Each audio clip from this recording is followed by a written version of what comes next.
त्रिवेणी canal इन waste Champaran लेना, त्रिवेणी नहर पश्चिमी चंपारण की किस स्थान से आपूर्ति लेती है, ठीक है। अब मैं आपको बता दूं फ्रेंड्स कि ये वाला आप लोगों का, ठीक है, तो इसका आंसर है भैंसा लोटन। अब भैंसा लोटन जो है फ्रेंड्स आपको, ठीक है, ध्यान से समझो आप लोग, भैंसा लोटन जो है ना, अगर ये हम पूरा जो है देखे यहाँ पर में चंपारण के मैप को यहाँ पर में देखने की कोशिश करें, ठीक है, तो आप लोगों को भैंसा लोटन यहाँ कहीं नहीं दिखेगा। आपको दिख रहा है क्या पूरा का पूरा, ठीक है, आप बताओ यहाँ पर में आपको कहीं पे भी भैंसा लोटन दिख रहा है क्या? इतना बड़ा मैंने आपको दिखा दिया मैप पूरा का पूरा, एक एक जगह आप लोगों को दिख रही है यहाँ पर में, ठीक है। आप बताओ यहाँ पर में भैंसा लोटन कहाँ है? दिख रहा है आपको? ये आप लोग देख रहे हो यहाँ पर में जो है गंडक नदी आपको दिखाई दे रही है, यहाँ पर में गंडक नदी आप लोगों को दिख रही है। भैंसा लोटन कहाँ है? भैंसा लोटन, आप लोगों को पता होना चाहिए फ्रेंड्स कि भैंसा लोटन का नाम चेंज हो चुका है। ये जो वाल्मीकि नगर है ना, इसको पहले भैंसा लोटन कहा जाता था, ठीक है, भैंसा लोटन। अभी भी कुछ जगह है जहां पर में भैंसा लोटन आपको देखने के लिए मिलता है, वाल्मीकि नगर में, ठीक है, वाल्मीकि नगर के अंदर में। नहीं दिख रहा ना आपको? क्यों नहीं दिखेगा? क्योंकि नाम ही चेंज हो गया यहाँ पर में। और एग्जामिनर भाई साहब को तो भैंसा लोटन पूछना था आप लोगों से, ओके। तो यहाँ पर में ये मैप ढूंढने में कम से कम 1 घंटा मुझे लगा, एक मैप ढूंढने में। फिर मैं गया गूगल मैप्स में, ये देखिए गूगल मैप से फिर मैंने निकाला आप लोगों के लिए। ये देखिए नहर आप लोगों की निकल रही है वाल्मीकि नगर से, यहाँ पर में आप देख रहे हो, यहाँ पर में पूरा आप लोगों को सारी की सारी मिल जाएंगी चीजें। ये देखिए भैंसा लोटन एक छोटा सा यहाँ पर में दिख भी रहा है आप लोगों को। और ये जो वाल्मीकि नगर बैराज है आपका, ये बनाया गया यहाँ पर में वाल्मीकि नगर बैराज। ये कैसे बनाया गया वाल्मीकि नगर बैराज, ये भी आप लोगों को बता दूंगा मैं। वाल्मीकि नगर एयरपोर्ट रनवे वगैरह भी आप लोगों को यहाँ पर में दिख जाएगा पूरा का पूरा, ठीक है। तो वाल्मीकि नगर या वाल्मीकि नगर जो है ना, उसको पहले कहा जाता था भैंसा लोटन। उस जगह से, भैंसा लोटन नाम की जो जगह है, वहां से आपकी त्रिवेणी नहर निकलती है, त्रिवेणी कैनल। अब आप देखिए यहाँ पर में, ये एक चीज थी, गंडक नदी के ऊपर में बनाया गया। तो त्रिवेणी कैनल कौन से नदी के ऊपर में? गंडक नदी के ऊपर में।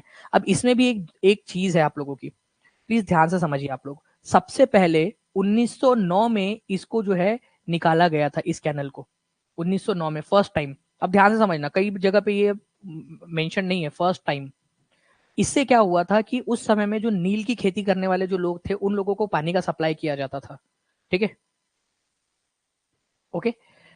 तो इस कैनल से, लेकिन बाद में धीरे धीरे धीरे क्या हुआ, इस कैनल पर ध्यान देना बंद कर दिया गया। और दूसरा ये हुआ कि जो नेपाल और भारत है या बिहार सरकार है, उनके बीच में तनाव हो गया गंडक नदी को लेकर।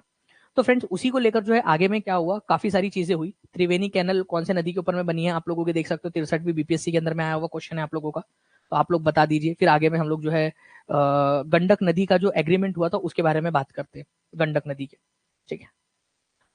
तो सी इज द करेक्ट आंसर। यहाँ पर मैं आपका, गंडक समझौता भारत को गंडक नदी पर एक बांध बनाने के लिए अनुमति दी, मूल रूप से किस वर्ष में हस्ताक्षरित किया गया था? तो हम लोगों को यहाँ पर में एक बांध बनाने की, एक बैराज बनाने की अनुमति मिल गई। तो आप लोगों को बताना है कि ये एग्रीमेंट कब हुआ था आपका? गंडक एग्रीमेंट के नाम से जानते हैं।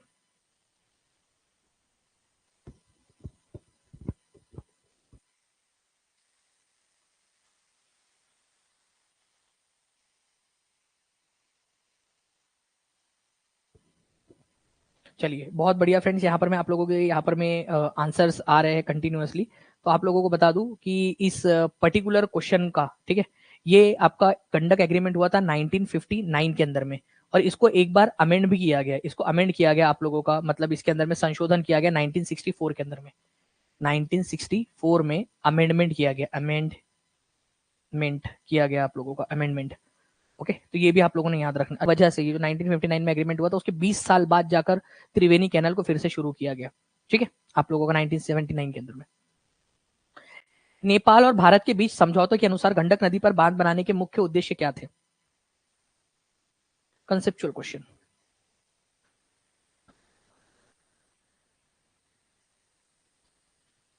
अब देखो ये सब चीजें हुई है आप लोगों की, तो अब एक पॉइंट और आप लोगों का बनता है।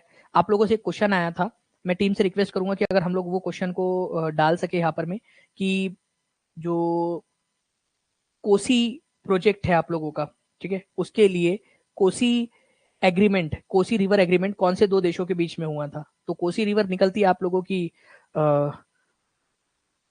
आपकी कोसी रिवर निकलती है नेपाल से, ठीक है, भारत में आती तो नेपाल और भारत के बीच में होंगी, कहा अमेरिका के साथ में थोड़ी होंगी वो, ठीक है। चलिए तो गंडक रिवर के लिए जो है ना friends, both irrigation in both, ठीक है, irrigation in both and construction of hydro electric power, ठीक है, बोथ इरिगेशन मतलब दोनों देश के अंदर में इरिगेशन से फायदा होगा और हाइड्रो इलेक्ट्रिक पावर प्लांट भी बनाए जाएंगे इसके ऊपर में। तो आंसर इसका ऑप्शन नंबर 4 होगा आप लोगों का फ्रेंड्स। फ्लड कंट्रोल नहीं था, only hydro electric power generation, only irrigation नहीं था, ठीक है, इरिगेशन भी था और हाइड्रो इलेक्ट्रिक पावर प्लांट बनाना भी था। तो 4 इसका आंसर होगा आप लोगों का। जिन भी बच्चों ने सही से देखा होगा वो उस स्लाइड को, तो वो इस पर्टिकुलर क्वेश्चन का आंसर कर पाएंगे आप लोग। भैंसा लोटन, वहां से जो है फ्रेंड्स आप लोगों की त्रिवेणी कैनल भी फिर बाद में निकाली गई।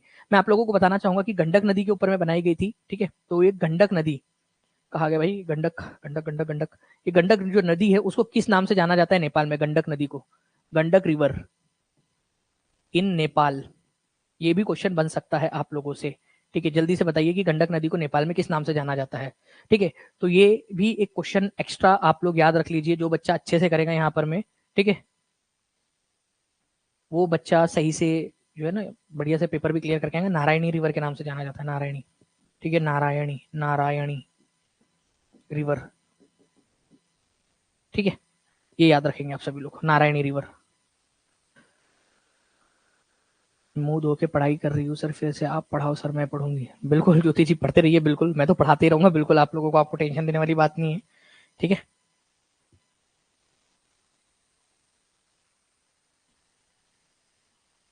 जो पढ़ने वाले बच्चे वो बराबर से पढ़ते रहेंगे, उसमें कोई इशू नहीं है।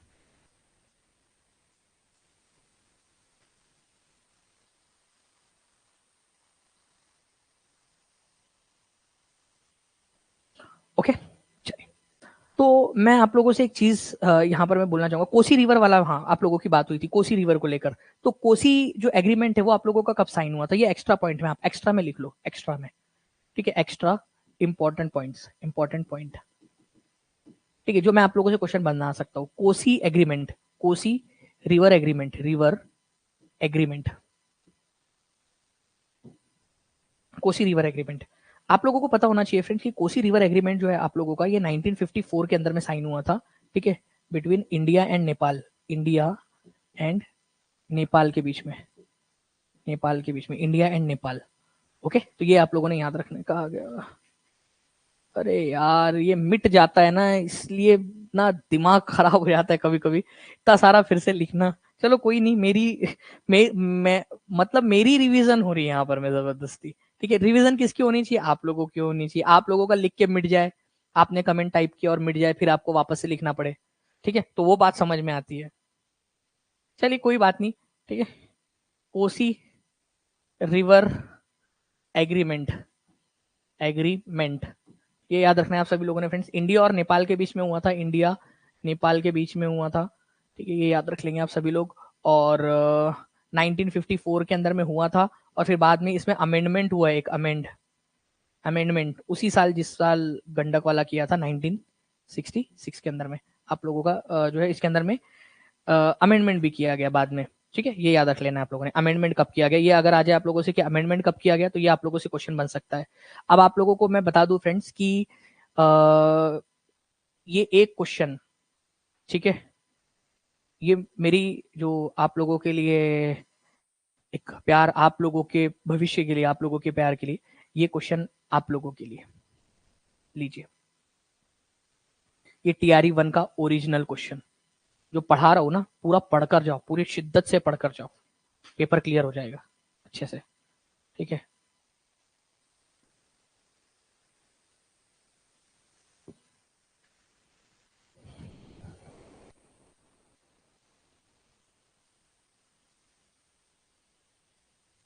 ठीक है, तो अब आप ये आंसर, आप लोगों, ये क्वेश्चन मैं आप लोगों के लिए छोड़ रहा हूँ, आप लोग आंसर करोगे इसका और अपने मन में रिवाइज करो। मैंने आपके लिए एक्स्ट्रा पॉइंट्स और ये सारी चीजों के थ्रू बताया मैंने आप लोगों को। कल भी मैं आप लोगों के साथ में जो है फ्रेंड्स मिलूंगा, कल भी आप लोग तैयार रहिएगा, ठीक है, पढ़ने के लिए। आज के लेक्चर को कम से कम 3 बार पढ़ना है आपने, ठीक है, 3 बार पीडीएफ रिवाइज करनी है अगर लेक्चर पूरा देख लिया है तो, और 3 बार कम से कम टेस्ट देनी है आप लोगों ने, ओके। चलिए मिलते हैं हम लोग फ्रेंड्स हमारे नेक्स्ट लेक्चर के अंदर में, तब तक के लिए thank you very much, take care and bye, God bless you all, thank you, bye.